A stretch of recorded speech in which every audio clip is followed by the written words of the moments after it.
Assalamualaikum warahmatullahi wabarakatuh. Halo teman-teman, perkenalkan nama saya Ita Nur Prawiti dari kelas PGSD 1 Pendidikan Profesi Guru Prajabatan Gelombang 2 Pendidikan Guru Sekolah Dasar Universitas Muhammadiyah Surakarta. Saya akan menyampaikan mengenai ujian akhir semester 1 pada mata kuliah pemahaman tentang peserta didik dan pembelajarannya. Penjabaran pelaksanaan pembelajaran dalam RPP yang telah saya kembangkan berdasarkan konsep teori belajar, teori perkembangan sosial, pembelajaran berdiferensiasi, dan konsep asesmen. Yang pertama di sini ada teori belajar kognitif. Yang pertama ada teori belajar kognitif. Teori belajar kognitif merupakan teori belajar bahwa peserta didik sekolah dasar harus belajar sesuai dengan tahap perkembangannya. Peserta didik yang duduk di bangku SD biasanya berusia 6-10 tahun berada pada tahapan operasional konkret.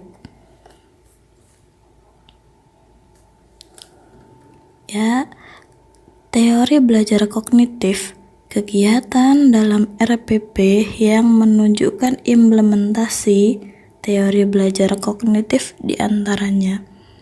Yang pertama ada mendorong peserta didik untuk berdiskusi berdasarkan apa yang diajarkan dengan meminta peserta didik untuk menyelesaikan materi pembelajaran di depan kelas dan mengajak peserta didik lainnya untuk menyatakan pendapatnya masing-masing.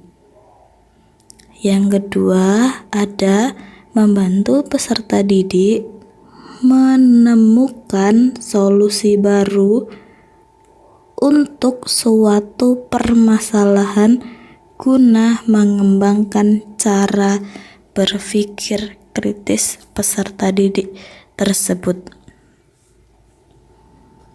Yang ketiga ada meminta peserta didik untuk memberikan penjelasan tentang ide atau pendapat yang mereka miliki. Yang terakhir ada membantu peserta didik dalam mengeksplorasi dan memahami ide-ide mereka yang terhubung.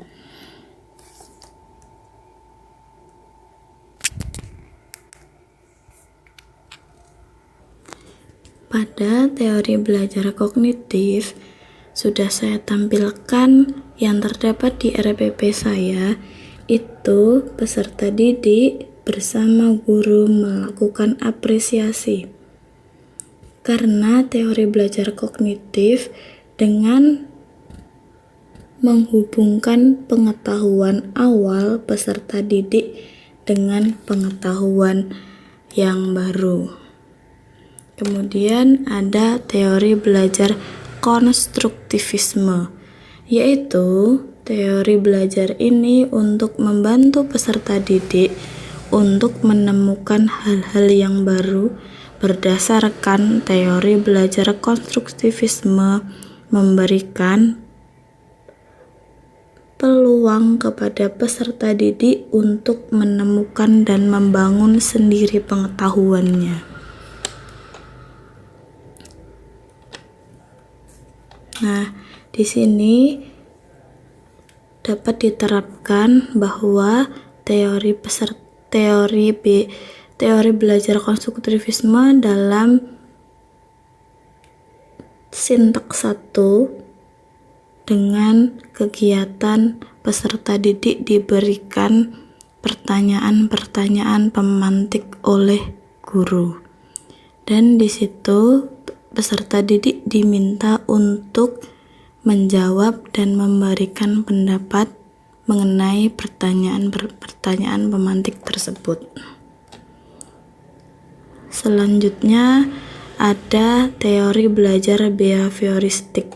Teori behavioristik adalah teori yang menekankan perubahan tingkah laku sebagai akibat adanya interaksi antara stimulus dan respon. Dengan kata lain, belajar memberikan dampak positif bagi peserta didik dalam hal perubahan tingkah laku tersebut. Nah, di sini teori belajar behavioristik dapat diterapkan dalam peserta didik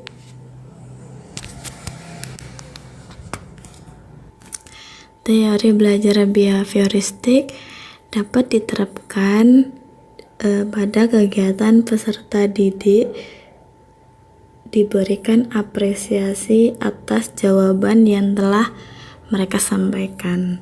Karena dalam kegiatan tersebut, guru memberikan pujian kepada peserta didik agar adanya perubahan tingkah laku dari peserta didik tersebut. Selanjutnya terdapat teori belajar ekologi yang merupakan teori yang dikembangkan oleh Uri Brown Brunner yang berfokus pada konteks sosial di mana peserta didik tinggal dan orang-orang yang mempengaruhi. Selanjutnya ada pembelajaran berdiferensiasi. Pembelajaran berdiferensiasi adalah pembelajaran yang dilaksanakan berdasarkan kebutuhan dan kemampuan peserta didik di dalam kelas. Dalam penerapan pembelajaran berdiferensiasi, guru harus mampu mengidentifikasi karakter peserta didik yang beragam. Terdapat beberapa macam pembelajaran berdiferensiasi. Yang pertama, ada diferensiasi proses yang merupakan strategi dalam membedakan proses pembelajaran yang harus dijalani setiap peserta didik yang memungkinkan mereka untuk berlatih dan memahami isi konten yang disampaikan oleh guru. Yang kedua, ada diferensiasi konten. Diferensiasi konten mengacu pada strategi guru dalam membedakan proses pembagian dan format penyampaian konten. Yang terakhir ada diferensiasi produk, yaitu strategi ini mengacu pada kemampuan guru dalam memodifikasi produk hasil belajar peserta didik, hasil belajar penerapan, dan pengembangan hal-hal yang telah dipelajari oleh peserta didik. Nah, di dalam RPP yang telah saya kembangkan, terdapat diferensiasi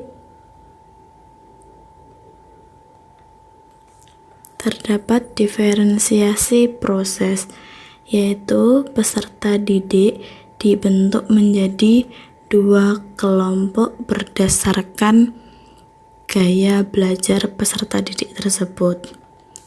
Kelompok pertama menjadi kelompok visual dan kelompok kedua menjadi kelompok auditori. Kelompok visual diminta peserta didik mengamati benda-benda di sekitar yang berawalan dengan huruf B.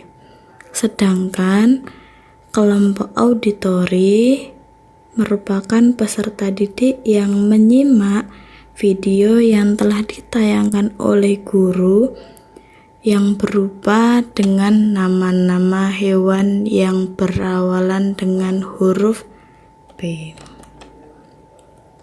Ya, penjelasan pelaksanaan pembelajaran dari RPP yang telah saya kembangkan berdasarkan konsep teori belajar, teori perkembangan sosial, pembelajaran berdiferensiasi, dan konsep asesmen. Ya, demikian yang dapat saya sampaikan. Semoga materi ini dapat bermanfaat bagi kita semua. Wassalamualaikum warahmatullahi wabarakatuh.